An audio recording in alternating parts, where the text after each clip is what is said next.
మధ్యకాలంలో ఎవరికి దొరకట్లేదు లవ్వు, మీరు ఏకంగా కొనేస్తున్నారు, అమ్మేస్తున్నారు, మరి ఎట్లా? అందరికి దొరక్కపోవడానికి కారణం అది వ్యాపారం అవ్వడం వల్ల. ఓకే. అందుకని ఈ సినిమా లవ్ అనేది వ్యాపారంతో కూడుకున్నది అని చెప్పే ఉద్దేశం. అందరూ అంటే అందరూ కాదు, బట్ చాలా మంది. ఏం సుధాకర్ గారు బాగున్నారా? బాగున్నా మేడం. ఏంటి మీరు మంచిగా హెయిర్ స్టైల్ అప్పటి నుంచి చెప్పారు ఒకటి, ఎప్పుడన్నా మామూలుగా ఎప్పుడు కట్టితో కనపడరు ఎందుకు? ఏదన్నా ఆ హెయిర్ స్టైల్ వెనకాల ఏమన్నా చెప్పకూడని రహస్యం ఏమైనా ఉందా? ఒకసారి హెయిర్ తీసేశారు మేడం, బయట ఎవరు గుర్తుపట్టలేదు.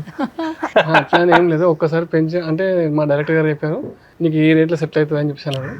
సో ఇక దర్శకుడే మనకు గురువు కాబట్టి తను ఎట్లా చెప్తే అట్లా నడుచుకోవాలని చెప్పేసి ఆయన వద్దు అనేదాకా పెంచుకుందామని ఫిక్స్ అయ్యాను. కాదు అన్నాడు, కట్ చేసేస్తాను. మీ ఇష్టాలు ఏం లేవు? లేదు, ఒక్కసారి నేను డైరెక్టర్ చేతిలో పడ్డాడంటే ఇంకా తను ఎట్లా చెప్తే అట్లా చేయడమే నా బాధ్యత. డైరెక్టర్ యాక్టర్ అనమాట. డైరెక్టర్ యాక్ట్ అంతేనా? పెద్ద పదం వాడాలనుకుంటున్నారు. మా డైరెక్టర్ ఏంటి ఇంకొక హ్యాపీగా ఫీల్ అవుతాడు, ఇంకో నెక్స్ట్ ప్రోడక్ట్ మనకి ఇస్తాడు. మొత్తం సినిమాలు మీకే ఇచ్చేస్తారు? లేదు అట్లా చేయట్లేదు. అట్లే మీరా? ఓకే. స్క్రిప్ట్కి ఎవరైతే సెట్ అవుతారో వాళ్ళని మాత్రం ఇస్తాడు, వాళ్ళకి మాత్రం తీసుకుంటాడు.